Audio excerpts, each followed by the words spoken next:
Bonjour à tous et bienvenue dans cette nouvelle vidéo. Et aujourd'hui, on finit la semaine Jean-Claude Van Damme avec 4 films que j'ai sélectionnés. Allez, 4 bons films évidemment, selon moi. 4 bons films avec Jean-Claude Van Damme. Alors le premier film de cette sélection...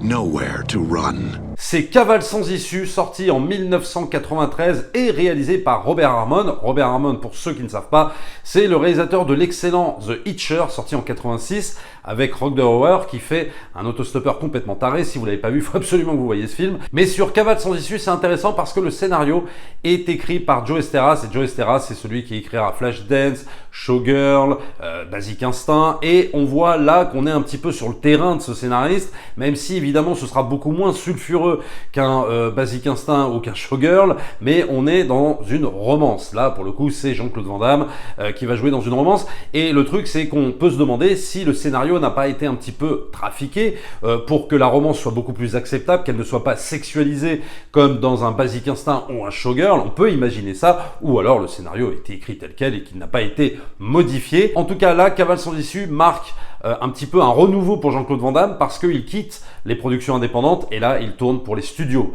parce que Cavale sans issue c'est pour à l'époque Columbia ou Tristar, donc Sony maintenant, donc c'est gros studio. Et ça commence par Cavale sans issue avec Rosanna Arquette, qui est quand même une actrice assez bankable à l'époque, qui accepte donc de tourner face à Jean-Claude Van Damme. Il n'y a pas tout ce truc qu'on verra plus tard où on rejette totalement Jean-Claude Van Damme. Là clairement Jean-Claude Van Damme c'est un acteur sur qui on peut compter, et surtout il y a une sorte de prise de risque en fait avec Cavale sans issue, parce que là Jean-Claude Van Damme va un petit peu délaisser, je dis bien un petit peu, délaisser le karaté, etc. Il va y avoir évidemment des scènes d'action, parce que si Jean-Claude Van Damme tourne dans un film, c'est pas forcément pour tourner dans un gros film d'auteur où il n'y a pas d'action, mais il est évident qu'on quitte un petit peu tout ce qui s'est fait avant, Double Impact, etc., tous ces films-là, même Bloodsport bien évidemment, pour avoir un scénario, une espèce de thriller, romance, avec 2 personnages pour lesquels tu vas avoir beaucoup d'empathie. D'un côté, lui qui joue un ex-tolard qui s'est évadé, elle qui est une veuve, qui ne se remet pas de la mort de son mari, les gosses qui n'ont pas de père, et donc Jean-Claude Van Damme va jouer finalement le rôle d'un père de substitution. Donc tout ça est très intéressant, ça donne un film extrêmement touchant. Je dirais qu'en termes d'action, c'est bien, mais c'est pas non plus ce qui va se faire de mieux dans la carrière de Jean-Claude Van Damme, c'est-à-dire qu'on a par exemple des poursuites en moto qui sont sympas, mais je trouve le tout un petit peu timide. On va avoir des scènes de gunfight bien, mais encore une fois, c'est un petit peu timide par rapport à ce qu'on va avoir limite presque la même année, et j'en parlerai dans la vidéo, ne vous inquiétez pas. On a un méchant charismatique et on a un Jean-Claude Van Damme là pour le coup très touchant, et voilà, qui va, comme je disais, quitter un petit peu les rôles qu'il avait avant, et qui va percer un petit peu la carapace qui s'était mis par rapport à tous les films d'avant. Donc ça va être intéressant. Cavale sans issue, si vous l'avez pas vu bien entendu, il faut le regarder. Il est toujours dans cette figure du sauveur, mais un petit peu plus nuancé qu'avant. If something happens to my daughter, I'll kill you. Alors maintenant, je passe rapidement sur Lucas, sorti en 2018. C'est un film intéressant, Lucas, qui va bider en salle. On voit bien que là, en 2018, le public, alors je parle bien du grand public, bien sûr, je parle pas des fans de Jean-Claude Van Damme, mais le grand public va totalement délaisser Jean-Claude Van Damme. Tout le monde s'en fout complètement de Jean-Claude Van Damme. Il a beau faire un retour, si tu veux, dans un film très sobre, qui est un espèce de thriller urbain, qui va se tourner en Belgique. Et surtout, là, il va aborder un rôle où lui-même est extrêmement sobre, où il va faire jouer toute son expérience de vie, ses échecs aussi. On sent quelque chose de très lourd dans sa composition d'acteur. On voit que c'est un très bon comédien. Alors il l'avait évidemment montré dans JCVD, mais là je trouve que ça va un peu plus loin en termes de jeu d'acteur. Après voilà, moi je suis très partagé sur le film en lui-même, c'est-à-dire que je pense très sincèrement que la plus-value de ce film, c'est parce que il y a Jean-Claude Van Damme. Le film en lui-même, si tu veux, il est sympa. Bon, scénaristiquement, je trouve ça pas dingue. C'est un peu plan-plan, c'est un peu ennuyeux. Voilà, donc ça aurait mérité peut-être pas un meilleur réalisateur, parce que je trouve que le réal fait le taf, mais peut-être un meilleur scénario pour ce film, qui aurait pu être bien plus intéressant que ce qu'il est. Mais voilà, si vous l'avez pas vu, Lucas, c'est intéressant dans la carrière de Jean-Claude Van Damme, parce que là, ça va complètement détonner avec tout ce qu'il a fait avant. Ça n'a plus rien à voir. C'est finalement dans la continuité un peu de JCVD, mais en encore plus sérieux, quoi.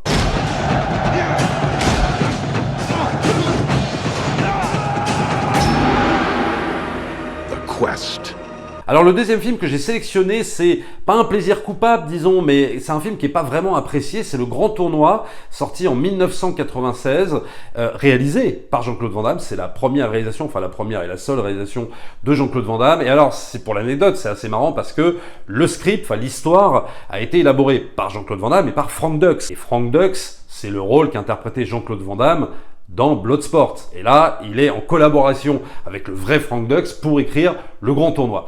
Le Grand Tournoi, j'aime ce film parce que c'est pas un film parfait, très clairement, mais il y a une ambition. On sent là vraiment qu'il a une ambition, Jean-Claude Van Damme, en termes de réalisateur, qui veut mettre vraiment le paquet parce que ça se passe en 1925. C'est l'histoire d'un acrobate de rue qui s'appelle Christophe Dubois, qui va se retrouver vendu comme esclave en Thaïlande et tout ça, qui va devoir participer à un tournoi d'arts martiaux. Mais on a vraiment là une volonté, si tu veux, en termes juste cinématographie, de faire un film en costume. Donc il y a une réelle ambition. Je trouve qu'il va pas au bout de son ambition finalement dans ce film parce que ça aurait pu être une grande fresque en fait ce film, mais c'est un film qui dure 1h30, qui est pour moi pas assez long finalement, et qui va un peu, sur la fin, ne s'attarder que sur une succession de combats lors du tournoi, alors qu'on aurait pu faire jouer des éléments scénaristiques liés au film d'aventure qu'on met en place d'ailleurs en début de film, parce qu'il y a une véritable volonté de faire comme un film d'aventure, mais qui peu à peu est délaissé au profit finalement d'une succession de combats lors du tournoi. Alors évidemment, tous les combats sont absolument superbes, il y a vraiment une tension qui se dégage de tous ces combats. Après, ce que je pourrais reprocher, c'est que les chorégraphies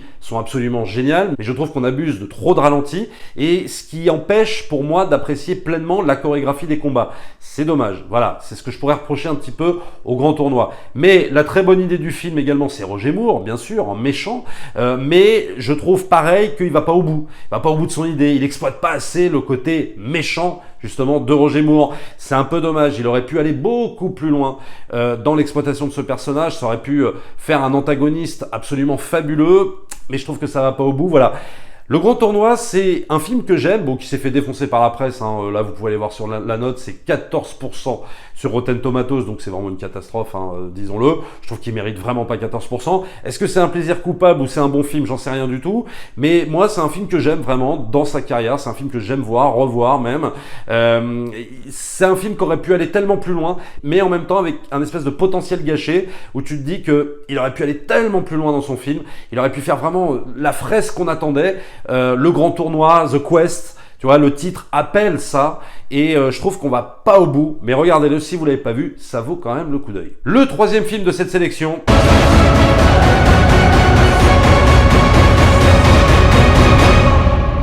Chasse à l'homme, sorti en 1993, donc la même année que Cavale sans issue, et réalisé par John Woo. Alors, ce qui est très intéressant avec Chasse à l'homme, c'est que Jean-Claude Van Damme va aller chercher John Woo, parce que là, maintenant, c'est acté, John Woo, tout le monde connaît, etc. Il n'y a pas de problème, surtout dans les années 90. Mais c'est vrai qu'en France, à l'époque, il n'était pas connu. Et même si moi, je connaissais à toute épreuve, que j'avais vu au début des années 90, là, clairement, c'est la révélation John Woo, puisqu'il va tourner pour un gros studio, et surtout, il va tourner avec Jean-Claude Van Damme, et c'est Jean-Claude Van Damme, hein, très clairement, qui l'a récupéré.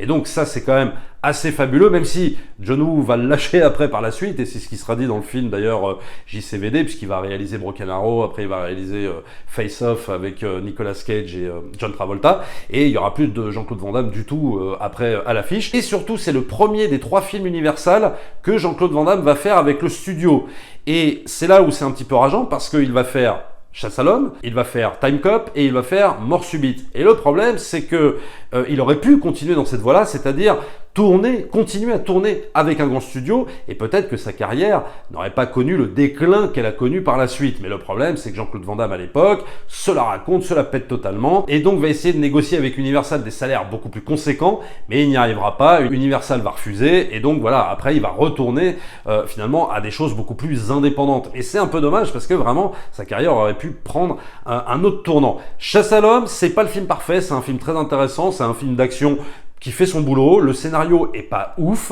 mais la personnalité, le charisme de Jean-Claude Van Damme, là je trouve qu'il est vraiment à son apogée, et comme je disais par rapport à Cavale sans issue, vraiment là c'est le moment de Jean-Claude Van Damme où il est vraiment mythique, où il a sa place à prendre, si tu veux, dans la trinité, ce que j'appelle la trinité Stallone, Schwarzenegger et évidemment Jean-Claude Van Damme, il prend véritablement sa place là. Il est en pleine gloire, et ça se voit qu'il savoure son succès, qu'il comprend la figure mythologique qu'il est en train d'établir. Mais la contrepartie contrepartie de ça, c'est que John Woo va être un petit peu bridé quelque part. C'est ce que va expliquer Jean-Claude Van Damme plus tard dans une interview. C'est-à-dire qu'en gros, John Woo a été privé de son équipe quand il a tourné pour Universal Chasse à l'homme. Il n'avait plus l'équipe qu'il avait quand il tournait The Killer ou quand il tournait à toute épreuve à Hong Kong. Et donc, il s'est retrouvé, pas un petit peu seul, mais disons, avec des méthodes très différentes de celles qu'il avait à Hong Kong. Et donc, forcément, en résulte, si tu veux, des séquences dans Chasse à l'homme où clairement oui il y a du John Woo, mais c'est pas du John Woo qui va au bout en fait. C'est du John Woo qu'on a l'impression qu'il se freine un petit peu, déjà en termes de violence, et puis dans le déchaînement de sa mise en scène qu'il a pu mettre en place, par exemple sur un Toute épreuve, qui est juste hallucinant en termes de mise en scène. Mais quand même, dans Chasse à l'homme, on va retrouver les fameux ralentis, on va retrouver les colombes.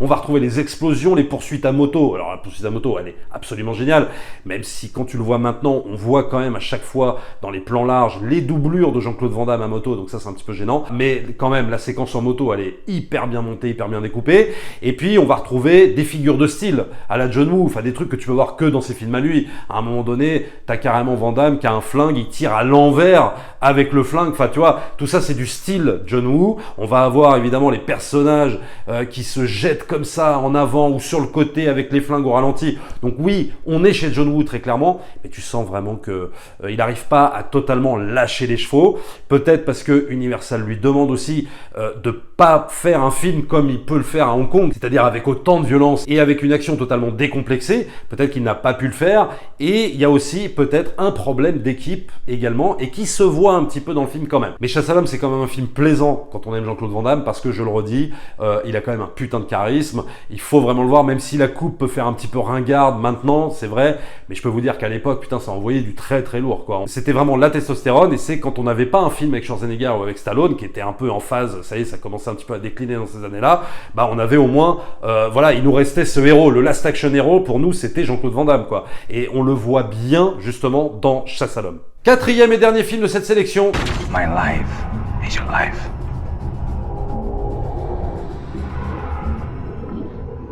Répliquant, sorti en 2001, réalisé par Ringo Lam. Alors, c'est très intéressant Répliquant parce que, si je prends mon cas personnel, Répliquant intervient après des années où je n'ai plus suivi Jean-Claude Van Damme, où je m'étais totalement désintéressé de ses films, de ses personnages, tout simplement parce que, d'une part, je me fiais un petit peu, peut-être trop, à la presse, et c'est vrai que tous les films qu'il a tournés après Time Cop, moi Time Cop j'avais beaucoup aimé, d'ailleurs je le mettrais bien dans ce top là, je peux pas en parler, mais voilà, c'est un film que je mettrais bien dans ce top là. Mais Mort Subite j'avais pas aimé, et puis après Les Tsuars que j'avais pas vu, mais j'avais entendu vraiment une très très mauvaise presse, et du coup je m'étais totalement désintéressé en fait de la carrière de Jean-Claude Van Damme, au point presque même de l'oublier. Et puis d'un seul coup il revient en 2001, il fait la promo de ce film, alors ce film qui n'est sorti qu'en salle en France, mais aux États-Unis exploité en vidéo, et il revient, il fait la promo de ce film, et là, ça suscite mon intérêt, parce que film fantastique, film de science-fiction, répliquant, alors ça me fait penser évidemment à Blade Runner, en tout cas le terme répliquant bien sûr, et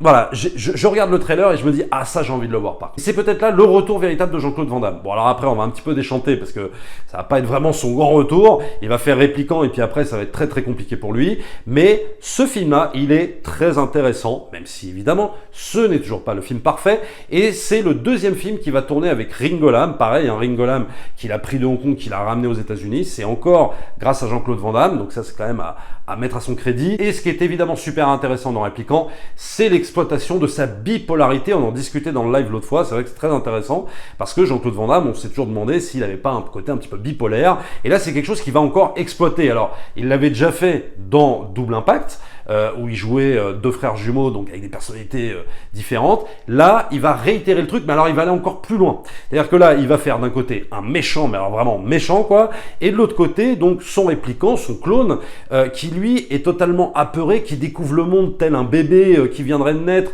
et qui découvre le monde, voilà, avec un Michael Rooker, voilà, qui fait un espèce de flic, qui a roulé sa bosse, voilà, bien droit dans ses bottes et tout. Et donc, ce répliquant va découvrir un petit peu, et Jean-Claude Van Damme le joue extraordinairement bien. C'est-à-dire, tout cet aspect naïf, en contradiction avec cet aspect complètement badass, mais sans pitié. Allez, un peu Terminator, quoi. Voilà, alors même si c'est pas encore la composition de Schwarzenegger dans Terminator, mais disons qu'on a cette volonté d'aller vers ce type de méchant-là, c'est vraiment, vraiment jouissif. Et là, tu te rends compte que Van Damme amorce quelque chose qui va véritablement exploiter, en fait, dans les années 2000, même si sa carrière est totalement en déclin, mais c'est peut-être ce qui amènera aussi à des JCVD, à des Lucas, etc., où on peut exploiter autre chose, en fait, du jeu d'acteur de Jean-Claude Van Damme. Et ça, c'est super intéressant dans Répliquant. Évidemment, on va bien le voir. Après, au niveau des reproches que je pourrais faire à Répliquant, je trouve que l'explication, si tu veux, l'élément de science-fiction, en fait, du Répliquant, clone, etc., je trouve que ça va très très vite.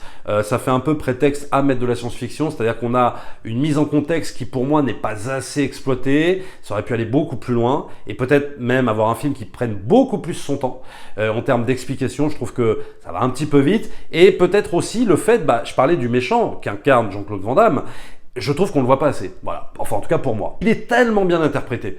Il va tellement au bout de la méchanceté, du côté badass des choses, que je trouve que c'est un petit peu dommage qu'on ne le voit pas plus, en fait. J'aurais aimé le voir plus, ce personnage-là. Alors, même si, évidemment, il va y avoir des scènes de combat absolument dantesques dans Répliquant. Ringo Lam, là, on sent qu'il est, lui, pour le coup, bien plus dans son élément qu'un John Woo aurait pu l'être, par exemple, sur Chasse à l'homme.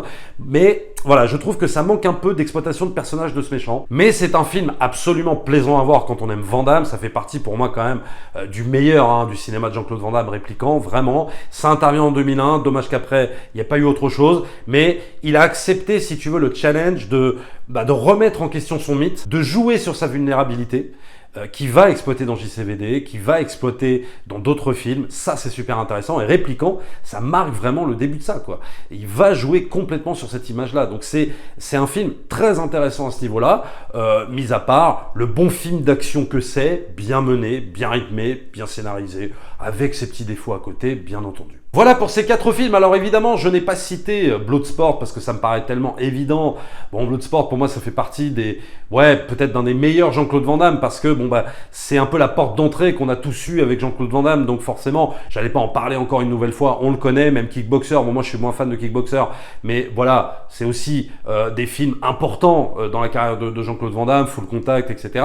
Mais j'avais envie, de sélectionner d'autres films, même s'ils sont connus, bien sûr. Ils sont pas inconnus au bataillon. Et peut-être que si je me remets dans Jean-Claude Van Johnson, la série qui avait été annulée par Amazon Prime, qui n'a compté qu'une saison, peut-être à l'avenir, j'en ferai une vidéo. Voilà, j'espère que cette semaine, Jean-Claude Van Damme vous aura plu. Peut-être que je ferai d'autres semaines avec d'autres acteurs, je ne sais pas encore. En attendant, abonnez-vous à la chaîne, likez, partagez bien sûr.